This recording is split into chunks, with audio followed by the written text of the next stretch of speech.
Hi everyone, it's Phenomenal Beauty. So I'm at Sydney. I'm excited, and yes, it's going to be one of those talking videos. But I'll have any links that I mentioned down below. I probably should have got this video up sooner. It is this weekend, the 20th and the 21st of September at Moore Park. But I only literally just got my tickets like a day or so ago because I'm so slack like that. So I missed out on the early bird prices, but you can still get them online if you want. What it cost me, $49 per day, and then what's this? $3.50 for each day admin fee, even though I printed it out. But I generally get them online, so it saves me sort of lining up to go and buy them and get in the line to get in the door. So I printed those out, but you can get tickets at the door, $55. Generally has never sold out that I've ever known of, and I anticipate it to be a little bit quieter because there is the age limit restriction now, which kicked in I think around April, I believe. So it's 17 plus this year, so it's the first time they've had that sort of age limit. Yeah, so I don't know how that will sort of go with the crowds and the fact that it's at a different location. So like it has been at Darling Harbour, Darlinghurst, the Sydney Convention Exhibition Centre. That area is all getting revamped. See me, if you see me, you know, great. You know, like I'm pretty much, sorry, my son's sort of building. If you see me there, and I'm probably going to have my head in the camera, on the phone, or, you know, chatting or waiting in line, just go like this, you know, just hello, you know, hi Tina. Or you probably see me and go, she's a Kmart girl or Big W or Target or whatever. I'm not a fashionista, can't even say it, trendy sort of person. Not sure if you want to be seen with me. So I want to really just do this post, talk about what to expect, because this is my 5th year going to IMATS. It's about the 6th year that IMATS has been in Sydney, or in Australia, let's put it that way, in Australia. And sort of, you know, which exhibitors get busiest, sort of what maybe you would want to do, and a little bit about the area. Like if you're actually coming interstate, or you're making a little bit of a trip to come to Sydney City, I want to sort of talk about what you can sort of do in that.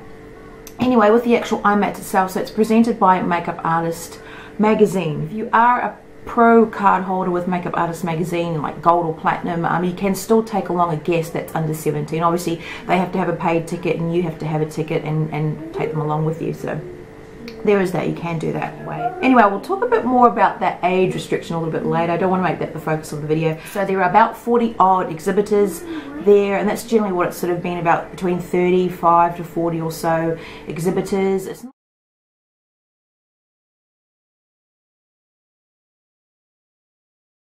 and you can do the walk around fairly quickly. You could literally just walk around in 10 minutes and see everything, but it's really just the crowds and getting there and swatching stuff and buying stuff. And I'll talk about which ones get sort of the busiest, or have been getting the busiest. Like I tend to go for the brushes in that there. I have sort of gone over walkthroughs and hauls and all that, which I'll put those videos down below if you're just curious to see what I've gone on about before, what the walkthroughs look like.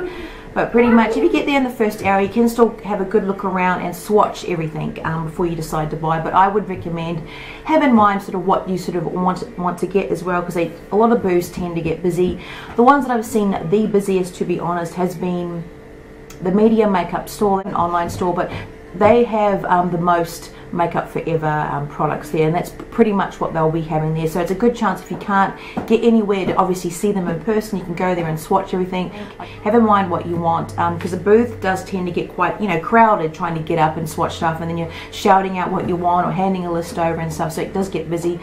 Some of the busier booths though do have a little list, which is a good scheme. Inglot does that as well. They have a little list, you can write down what you want, but Inglot's great. They have a lovely booth, or they have had lovely booths where you can swatch everything, like all the shadows, the glosses and that.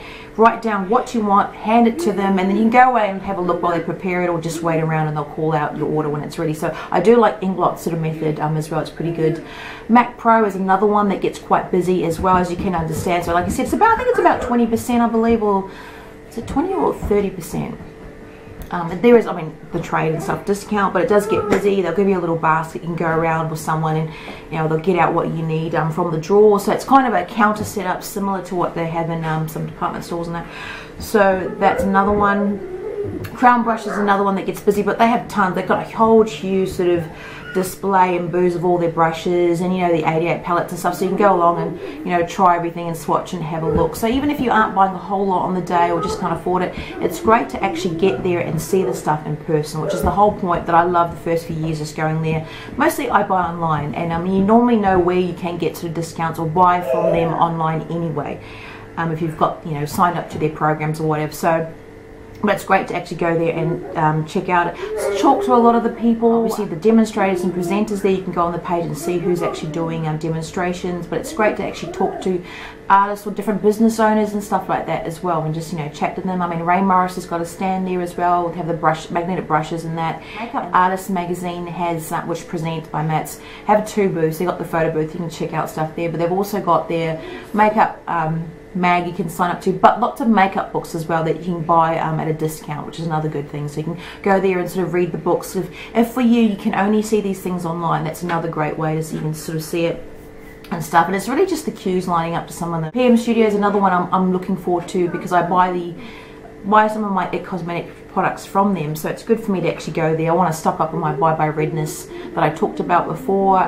See some brushes, check out that Sculpt palette I keep seeing everyone, the contour kit, so I want to try that there.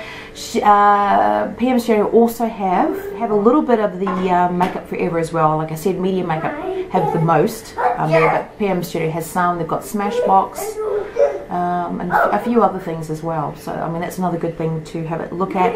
My big thing, like I said, is brushes, Raw and Landical, which I've gone out about for years. Great prices. I mean, they're cheaper than the US prices, and you know, you can stock up. You can feel all the different series that they have. There's tons of different, about 6 or 7 series they have. So I'm going to stock up there. And Dallin brushes, I think it's their 2nd year there. They have some great synthetic brushes. Royal Landical, they've got both. Yeah, they've got mixed. They've got synthetic, which is the Revolution. I think. Kevin Bennett conferred with them with it on those brushes. Yeah, but like Dallin have mostly synthetic. Like if you're sort of more into some vegan stuff, they do have a vegan bamboo line of brushes, which I've gone on about. I also buy them on iHerb. But you know, it's a great way to see them, play with them, buy some there, have a chat, what have you. Haku Hodu as well, you know, with the beautifully handcrafted Japanese brushes. So they bring them all the way over, so you can actually go and chat to the people there if you want. They're generally busy though, because they've only got a certain number of each brush out on display, so they're sort of putting them back and stuff like that. But you can get to feel the quality of the brushes, which is very similar to Wayne Gloss brushes I've gone on about before. But again, you get to try and feel those. Like I said, go and feel crown brushes and stuff like that. Model Rock lashes should be there, and obviously you can stock up there on your glue and your lashes and your tweezers. But they also have normally have little things of discounted stuff as well you can stock up on. Priceline have a stand there, Miron, so obviously all that sort of makeup, pro artists sort of makeup stuff and special stuff there as well. Ben and I also have a stand, and on Eve Pearl. Eve Pearl's another one, not always there. I think they've only been there once or twice before, but they've got a stand. I'm going to stock up on some stuff and try some of the things as well, because you can get them from TVSN in Australia, obviously that shopping network stuff. There's my co-producer. I've got to say, I will be hanging out around Lipstick Republic. Now, like, you're going to see Kat there, Kit Snatch and Talia Confidential and stuff, but I'm just hanging out there because I like Lipstick Republic. I've met the lady, the lovely Michelle, and she's great at international products and stuff like that. So I'm there to sort of, you know, go hang out and hopefully help out. We'll see how helpful I am, but I'm not sponsored, but I literally just signed up to the day I got my tickets. I signed up to the affiliate program on Lipstick Republic. It's only new, she's just released it. So if you do, so yeah, there's lots of sort of things you can really make yourself see and do if you're taking your time. A lot of people moan about how, you know, there's not that much there and that, but just take your time to swatch everything that you would otherwise not get to do. And that's what I tend to do, is do that, swatch it, chat to people there, catch up. It's another good thing to catch up with people, talk to the demonstrators, watch people getting their body, you know, there's people walking around with body paint on. You can watch that at different stalls. Go outside, because it's at Moore Park. Like, there's different cafes and restaurants around there. You can go hang out there, you know. Hopefully it'll be a nice sunny day. It's spring now in Australia.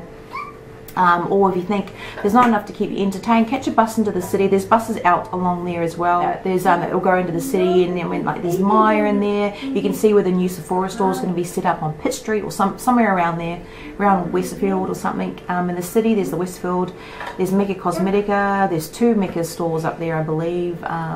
There's some great shops. If you go to the QVB, the Queen Victoria building, thank you. It's giving me his Robo cup, measuring cup thing that we baked together with. But you can go under there, and there's heaps of stores. There's the Body Shop there. There's Misha Cosmetics as well. That is it the Korean? I think it's the Korean brand as well. L'Occitane. There's lots of different things, little stalls and all that under there, under the QVB, and then you can catch your trains out to wherever. That's if you're, you know, interstate. You think, what else can I do? So just catch that bus straight up into the city. You can get out by David Jones and Meyer, strut around there, see the malls. Also, there's another shop up there, sort of near where Meyer is. There's a Dimmicks building. If you find the Dimmicks building, there is the SA Hair, Nail Salon and Beauty supply store that I like to go to as well. You know, it's open to the general public. You can go in. If you've got like your pro card or whatever, I think you can get like a discount, sign up for the discount, but you still get great discounted prices on brushes. I think they have Eco Tools, Real Technique brushes as well. I mean, I do get them on iHerb, cheaper there, but you can check out the Real Technique brushes there. I believe they're still there. They were last year when I was in there. Sorry if I'm giving any misinformation, but I get my Demert nail spray there. It's really cheap. You can get the big cans. You can get nail stuff, hair stuff, dyes, toners, and all that, or what have you. So if you're into hair and all that, and you're doing freelance and stuff, that's another excuse to go into the city and stock up there. I mean, obviously you probably know places that sell it cheap or whatever, but just go and have a look. Have a play around in there, because I think they're open on the Saturday. I'm not sure about the Sunday, so go to the site and have a look. But I mean, obviously Mecca and Maya, David Jones are open on the weekend and stuff like that. So that's another thing, and I really want to go up there and see where the Sephora store is going to be. So, you know, yeah. So that's what you can sort of spend the day doing. Now to this age limit thing, which I was just getting to. I don't know the whole full story. All that IMATS has said is that the age limit is now 17 plus because they want to make it purely for, or more for, what it is, the makeup artists, people in the industry, beauticians. Whereas, you know, Spa and Beauty Expo, hey, look, that they are just open to, they're not open to the public. The beauty spa one that I went to recently, I'll link below, there you have to either be in the industry, working for some sort of salon or something like that, or, you know, freelance, but you've got to prove all those details and stuff, or media. Whereas IMATS has always been quite good about it and been open it to the public. So it's really up to them what they want. But it's just a shame because some people are under 17, they're aspiring to be makeup artists, or they want to go there and talk to the people that, sometimes they have colleges and that there as well. So they get a chance to go there and talk to them where they wouldn't otherwise maybe not get to travel to get there to see it. You can, you know, play with all the makeup, get excited, watch demonstrations and stuff rather than just watch them online and stuff. You get to see them in person. So that's another, you know, it's a shame. And also get to talk and interact with other people that are already in the industry. So that's, but like I said, you know, you can sort of hunt around and do that, but it was just that whole thing you could spend the weekend doing if you were really into it, or a makeup enthusiast like me. I mean, I am certified. I finally got certified this year, but I was a makeup enthusiast first and then sort of got into all that sort of stuff. So it's a shame for sort of maybe people like me. I mean, hello, I'm 2 decades over the age limit, so I'm fine that way, but I'm just saying, it's a shame that way. But I don't know the full story. I'm just guessing, I'm inferring it. Please don't quote me. I'm just guessing. Maybe there was some things where I did hear and sort of where people were saying they got, not if it was, you can ban someone, generally ban someone from IMATS, or maybe just ask not to come back because they were maybe getting crowds around them. Now look, it doesn't really bother me. I mean, if you pay the money to get in, if you're there, if you're not acting disorderly, there's no violence, you're not inciting like violence or, you know, deviant behavior, you know, you should all be sort of allowed to go and interact and stuff like that. But I mean, like IMATS say, Makeup Artist Magazine, whatever, saying that they really just want, you know, people in the industry. Okay, fine, fair enough. But some people that are in YouTube or bloggers or whatever are in the industry as well, or they are getting into the industry and stuff like that. So I mean, I don't know, but I mean, I'm not sure if that was the whole thing behind the age limit. But I mean, honestly, it didn't seem that bad. I was there last year and I was up on the mezzanine and I get to see everything. You know, I got up there so I could get photos. You know, but I got up there and there was some little, you know, bits that were, you know, junked up with people, but it was really waiting for the to buy stuff. So I say get there early, swatch it, make up your mind, buy from those busier booths, and then just take your time walking around, watch the shows, have a coffee, go back out, go into the city, come back. You know, get your pass. It has been wristbands before, like you get your ticket, your paper ticket printed out, and you get like a little wristband. Sometimes it's been. Has it been a lanyard? Was it a lanyard? Yeah. So there's something so you can come in and out over the day that you're there. I just wish there was the weekend pass. That was a big bummer. I guess they just want it to be a little bit sort of quieter in general, and then again just where people in the industry can interact and stuff like that. And doesn't mean if you're over 17 you're in the industry, of course. I'm only in it because I got certified this year. Previously, I guess I was just because I was a makeup enthusiast. I'm trying to think. I think one year I got in as part of a blogger thing. Yeah, I think it was included. But generally I just buy my tickets. Yeah. general admission. I'm not a member of Makeup Artist magazine. I don't have the pro card or whatever, and it's a shame. Like Makeup and Glow have a lovely team there as well, and they've been there a few other times. They were there last year, but yeah, I don't know. I didn't see them on the exhibitor list for this year, which is a shame. Anyway, that is sort of the deal. That's the goss. Any goss, let me know. What if you are going? What's your thing? Is it MAC? Is it Inglot, Hakuhoru, Crown Brushes, makeup store, medium makeup, makeup fair? What's your thing? Miron, Krylon, you know, what are the keynote speakers? What are you wanting to see there? What are you wanting to get? I'm obviously stocking up on brushes, like I said, but I'm also got a whole wish list from my family. If you like my videos, if you like my general family craziness, I don't put it on. I kind of wish I did, because it's like I don't want it to be this way, but it's how it's ended up. You know, you do what you do.